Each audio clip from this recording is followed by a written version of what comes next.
معزز سامعین گرامی قدر، سب سے پہلے تو ایک خوشی کی خبر یہ ہے، اور یہ خوشی کی خبر بنیادی طور پر اس کے اندر آپ عوام کا، سامعین کا اور ناظرین کا حصہ کہنے والوں سے زیادہ ہوتا ہے۔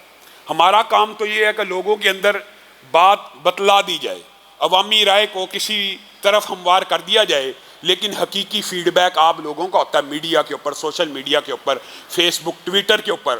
جو عوام کی رائے ہوتی ہے اسی کے سامنے حکمران سرنگو ہو جاتے ہیں۔ اللہ کے فضل و کرم سے وہ جو پچھلے خطبے میں آپ کے سامنے قبول اسلام کے اندر رکاوٹ کے بل کے حوالے سے گفتگو کی تھی، وہ صرف میں نے نہیں تھی کی، یا وہ کریڈٹ یہ نہیں ہے کہ ہم صرف چند بندوں کو جاتا ہے، پورے پاکستان کے مذہبی رہنماؤں نے اس بل کے خلاف آواز کو اٹھایا، اس بل کے خلاف میٹنگ ہوئی، اس بل کے خلاف کالز کی گئیں، اس بل کے خلاف عوامی رائے کو اکٹھا کیا گیا اور عوامی رائے کو حکمرانوں کے سامنے پیش کیا گیا، اور الحمدللہ اس کی وجہ سے حکمرانوں کے جو متعلقہ ادارے ہیں، اسلامی نظریاتی کونسل اور وزارت مذہبی امور نے علماء کے ساتھ بھی اور از خود بھی یہ بیانیہ جاری کی ہے کہ اسلامی نظریاتی کونسل اس بل کو مسترد کرتی ہے اور وزارت مذہبی امور بھی اس بل کو مسترد کر دی ہے۔ الحمدللہ ہم یہ چاہتے ہیں کہ جب بھی کوئی ایسا بل آئے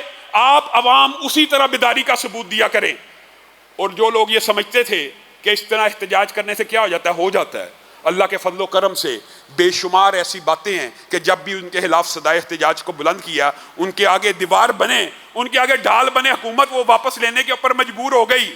اور اگر آپ اب بھی دوبارہ کسی چور دروازے سے اس کو اسمبلیوں میں پیش کرنے کی کوشش کی جائے گی، پھر بھی آپ عوام نے اس بل کے رستے میں کھڑے ہونا ہے۔ لیکن ایک بات میں یہ کہنا چاہتا ہوں حکمرانوں سے، بل تو آپ واپس لے لیتے ہیں، عاطف قادیانی کی تقرری بھی واپس لے لیتے ہیں، صاحب کا جو بل تھے اسلام کے خلاف وہ آپ واپس لے لیتے ہیں عوامی ریاکشن سے، لیکن آپ کبھی اس بندے کا بھی پتہ کیجئے جو بل لاتا ہے، جو یہ سازش کرتا ہے، جو یہ پلاننگ کرتا ہے، ہر دوسرے تیسرے مہینے آپ کی حکومت کو جو ابتلا اور مشکل میں ڈالتا ہے وہ لابی، اس کو بھی آپ بے نقاب کیجئے۔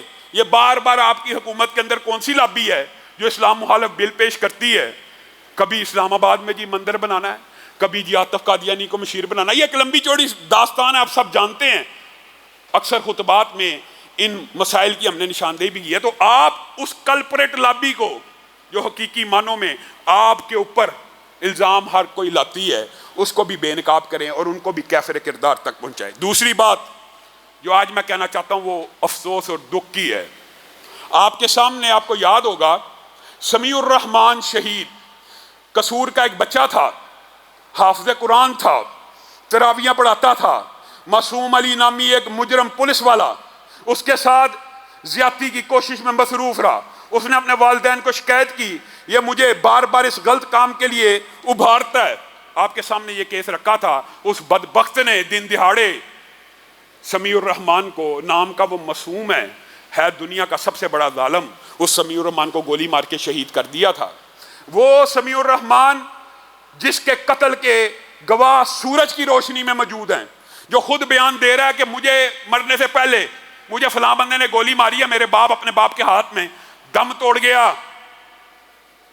قاتل کی یہ دلیل بھی منصف نے مان لی کہ مقتول خود گرا تھا خنجر کی نوک پر۔ اس بدبخت قاتل کو قصور کے ایک جج نے شک کا فائدہ دیتے ہوئے آزاد کر دیا۔ افسوس اور دکھ کی بات ہے۔ کس لیے؟ پھر یہ بات آتی ہے، پھر یہ کہتے ہیں یہ علامہ صاحب سخت باتیں کرتے ہیں۔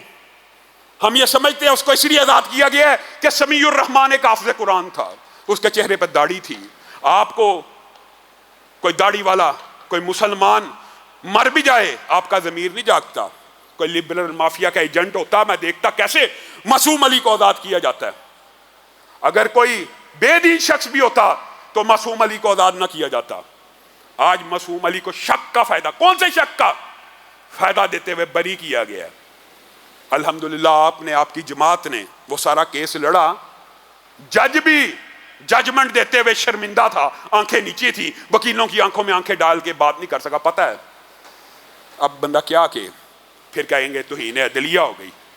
کس طرح اس نے اس کو بری کیا۔ انشاءاللہ اس کیس کو بھی ہائی کورٹ میں دوبارہ اٹھایا جائے گا، لیکن آپ ساتھیوں نے بھی میڈیا کے اوپر اس طرح کے بربریت اور ظلم والے کیسز کے اندر ہمارے ساتھ آواز کے ساتھ آواز اٹھانی ہے۔ اور تیسری بات یہ ہے،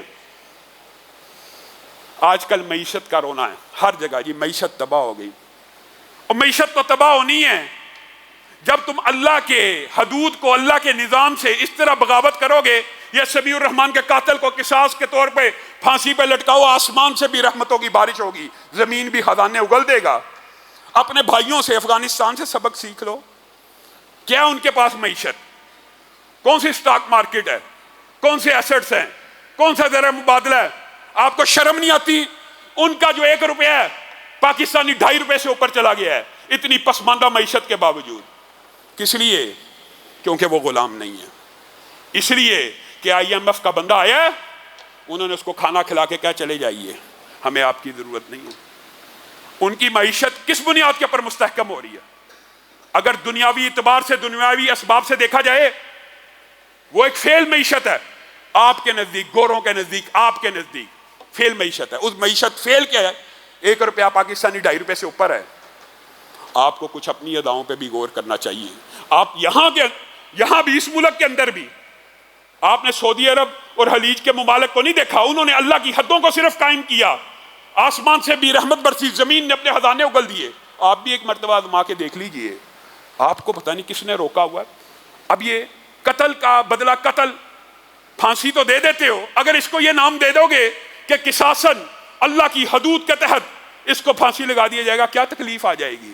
صرف اسلام سے چڑھ ہے، صرف اسلام سے۔ یہ اللہ کرے کہ ان کے دلوں میں ہماری باتیں اتر جائیں اور پاکستان کے اندر بھی اسلام کا بول بالا ہو جائے۔ اللہ کی قسم، پاکستان کی معیشت بھی تبھی ترقی کرے گی جب اسلامی نظام معیشت کو اپنایا جائے گا۔ اور ہم جیسے طالب علم اسلامی معیشت کے بنیادی خد و حال جانتے ہیں، آپ چاہتے ہی نہیں پاکستان میں اسلامی معیشت آئے۔ آپ اگر کوشش کریں تو یہ معیشت بھی دنیا کی بڑی معیشتوں سے آگے نکل سکتی ہے۔ اور آخری جو بات میں کر کے اپنی بات کو ختم کروں گا، آپ کو علم ہے کہ ہم نے پلاٹ لیا ہوا ہے، پچھلے جمعے بھی آپ کے سامنے ذکر کیا تھا، اس کے اندر پیمنٹ کی شارٹیج کی وجہ سے 25 کو اس کی ٹرانسفر تھی، ہم نے ان سے درخواست کی ہے کہ ہمیں 15 دن مزید دے دیے جائیں، جو درخواست انہوں نے قبول کی ہے۔ اب آپ ساتھیوں کا کام ہے کہ اس 15 دن کے اندر باقی ماندہ جو پیمنٹ ہے اس کو پورا کیا جائے۔ سبحان ربک رب العزت عما یصفون وسلام علی المرسلین۔